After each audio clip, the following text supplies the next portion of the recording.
ભગવાન શ્રી કૃષ્ણનો આજે 5252મો જન્મોત્સવ છે અને રાજ્યભરમાં ઠેર ઠેર ઉજવણીનું આયોજન કરવામાં આવી રહ્યું છે।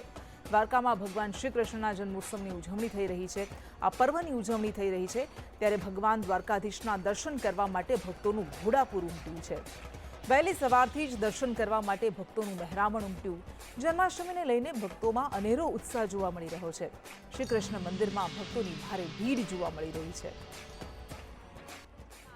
દેવ મહાદેવ સેવા દેવકી નંદનને દ્વારિકા નગરીમાંથી હું ભાવિની ડબગર મારા સંદેશ પરિવાર તરફથી પ્રાર્થના કરું છું કે ભગવાન એવા આશીર્વાદ અમને આપજે। આ સાથે સંદેશ ન્યૂઝના જેટલા પણ દર્શકો છે તેમના તમામ વતી હું પ્રાર્થના કરું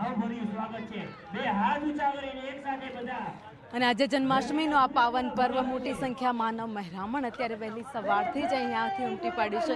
જય દ્વારકાધીશના નાદ સાથે અત્યારે મંદિર પરિસર આખો ગુંજી રહ્યું છે। લાઈનો છે 1.5 કિલોમીટર સુધી છે। આ દ્રશ્ય તમે જોઈ રહ્યા છો કે જ્યાં વહેલી સવારથી જ માનવ મહેરામણ છે જન્માષ્ટમીએ દર્શન કરવા માટે અહીંયા ઉમટ્યું છે। ભગવાનની જય બોલાવી રહ્યા છે, કૃષ્ણની જય બોલાવી રહ્યા છે, કારણ કે આજે જન્માષ્ટમીનો પાવન પર્વ જેની રાહ કેટલા દિવસથી જોવાતી હતી કે ક્યારે કાનુડાનો જન્મોત્સવ થાય અને આ ઉત્સાહ છે એ નંદ ઘેરા નંદ ભયાના ઉત્સાહની રાહ જોવાતી હોય। આજે આખું મંદિર પરિસર છે, 1.5 કિલોમીટર લાંબી લાઈનો છે, પરંતુ અત્યાર સુધીમાં વહેલી સવારથી 5 વાગ્યાનો સમય હતો ત્યારથી લઈને લાઈનો અત્યાર સુધીમાં જોવા મળી રહ્યા છે। લોકો દૂર દૂરથી ભગવાનના દર્શન કરવા માટે અહીંયા ઉમટ્યા છે। લોકો સાથે જ વાત કરીએ કે आनंद भाइयों जय कन्हैया लाल की, हाथी घोड़ा बाल की, जय कन्हैया लाल की। कहाँ से आए हो? जयपुर से, जयपुर राजस्थान। लाइन बहुत लंबी है बट कितना आतुर हो भगवान के दर्शन के लिए? बिल्कुल, उनका आज दर्शन होके आज मन बहुत ही प्रफुल्लित हो जाएगा हमारा। आज के दिन तो करना उनका बहुत जरूरी है दर्शन। जन्माष्टमी के दिन अपने आप में एक बहुत बढ़िया आनंद मिलता है। ऐसा आनंद मिलता है कहीं मिलना मुश्किल है और बहुत बढ़िया व्यवस्था है, बहुत बढ़िया आनंद है। क्यांथी આવ્યા છો? क्यांथी આવ્યા છો? कहाँ से आए? हम जयपुर, जयपुर राजस्थान। या जयपुर राजस्थान। कहाँ से आए? हम मुंबई से आए, महाराष्ट्र से। भगवान के दर्शन करने के लिए किधर? मेरा द्वारकाधीश लिखे ला ये। द्वारकाधीश लिख कर आए हो? भगवान में कितनी आस्था? बहुत आशा है, 10 साल आता हूँ। दर्शन करके कैसा लगता है? अभी काफी बहुत बड़ी लाइन है कि टाइम लगेगा अभी दर्शन करने में? बात नहीं, रात लगे तो भी कोई बात नहीं, रात हो जाए तो भी कोई बात नहीं है। कहाँ से आए हो आप? Telugu where are you from? Vijayawada. Vijayawada. हाँ, कैसा लगा अभी दर्शन करके? हिंदी नहीं तेलुगु बोलता है। 1 मिनट నేను విజయవాడ నుంచి వచ్చాను ద్వారకా ఈరోజు। એટલે કે ઘણા બધા લોકો છે જે અલગ અલગ જગ્યાએથી અહીંયા પહોંચ્યા છે ભગવાન દ્વારકાધીશને દર્શન કરવા માટે અને ભગવાનની એક ઝલક જોઈ એના દર્શન કરી સૌ કોઈ ધન્યતા અનુભવી રહ્યા છે। આજે જન્માષ્ટમીનો આ પાવન પર્વ છે, ભગવાનનો 5252મો જન્મોત્સવ છે જેને ધામધૂમથી દ્વારિકા નગરીમાં ઉજવવામાં આવી રહ્યો છે। આખી દ્વારિકા નગરી છે દ્વારિકા નગરીમાં આ ઉત્સાહ તમે જોઈ રહ્યા છો। હૈયે હળું દરાય એટલી ભીડ છે અને કનૈયાને વધારવા માટેનો આ ઉત્સાહ, આ આતુરતા, આ ઉમંગ, આનંદ આપ જોઈ શકો છો। અલગ અલગ રાજ્યોમાંથી લોકો અહીંયા પહોંચ્યા છે। કોઈ રાજસ્થાનથી પહોંચ્યું છે તો કોઈ મહારાષ્ટ્રથી।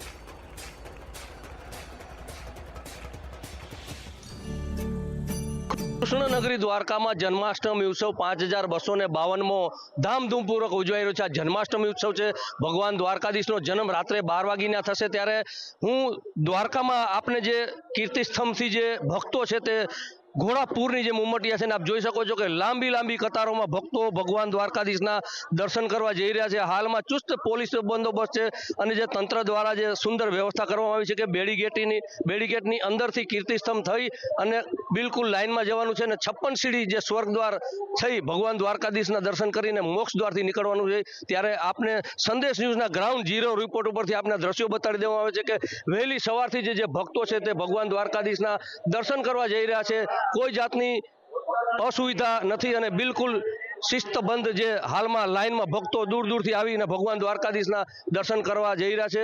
ખૂબ જ આ જન્માષ્ટમી ઉત્સવનો આનંદ અને ઉલ્લાસ છે ને સમગ્ર દ્વારકા વાસીઓ જે છે ખાસ કરીને ભગવાન દ્વારકાધીશના રાત્રિના જે 12 વાગ્યાનો જન્મ થશે તેમની રાહ જોઈ રહ્યા છે। અનિલ લાલ, સંદેશ ન્યૂઝ, દ્વારકા। નિત્ય નવા રાગ સાજ જમઘાટ સાથે દ્વારિકા નગરી ભગવાનનો જન્મોત્સવ ઉજવવા માટે તૈયાર થઈ ગઈ છે. અહીંયા બહેનો છે, ભગવાનની ગોપીઓ છે, જે એમનો પ્રસાદ બનાવવા માટે અત્યારે આતુર છે. વહેલી સવારથી જ આ તૈયારીઓ શરૂ થઈ ગઈ છે. સૌ કોઈ અહીંયા બહેનો સાથે મળીને ભગવાનનો આ જે થાળ હોય છે એ તૈયાર કરતી હોય છે. એમની સાથે જે વાત કરીએ, આજે ભગવાનનો થાળ બનાવવાનો વિશેષ અવસર છે, એ તમને લોકોને મળ્યો છે, કેટલો ઉત્સાહ છે?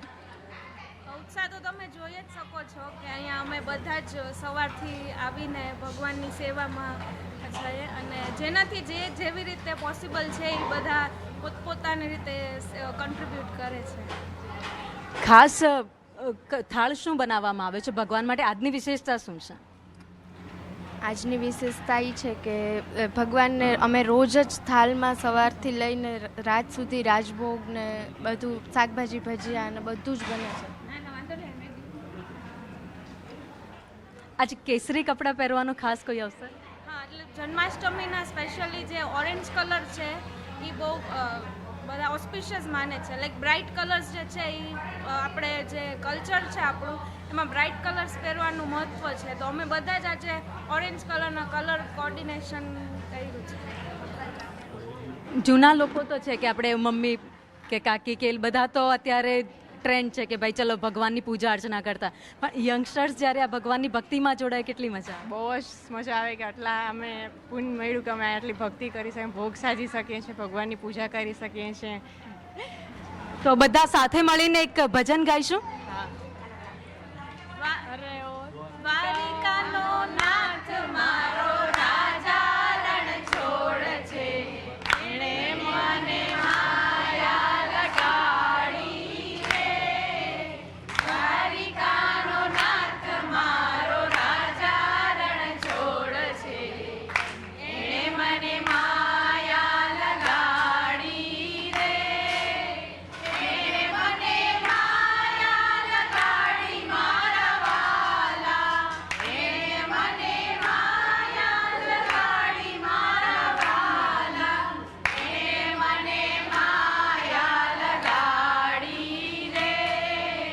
દ્વારિકાનો નાથ મારો રાજા રણ છોડ છે, એણે મને માયા લગાડી રે. સુદામાનો મિત્ર મારો રાજા રણ છોડ છે, એણે મને માયા લગાડી રે. દુનિયાનો નાથ મારો રાજા ગોપાલ છે, એણે મને માયા લગાડી રે. એણે મને માયા લગાડી મારા વાલા, એણે મને માયા લગાડી મારા વાલા, એણે મને એટલે ભગવાન કૃષ્ણે એવી માયા લગાડી છે કે આજે આખી દ્વારિકા નગરી છે એ હિલેડો ચડી છે. સૌ કોઈ બહેનો છે જે ભગવાનને ગમતો જે કેસરી કલર છે આજે પહેરીને ભગવાનનો ભોગ બનાવી રહી છે, જેના માટે તૈયારીઓ છેલ્લા ઘણા દિવસથી કરવામાં આવતી હોય છે. અને બસ આજ રાહ જોવાઈ રહી છે રાત્રે 12 વાગ્યાની કે ભગવાનનો જન્મોત્સવ છે એ ઉજવવામાં આવે ને ભગવાનને મનગમતો જે થાળ છે, મનગમતું એમને ખાવાનું છે, ભોજન છે એ ધરાવવામાં આવે. કેમેરામેન જયવીર સાથે ભાવિની ડબગઢ, સંદેશ ન્યૂઝ, દ્વારકા.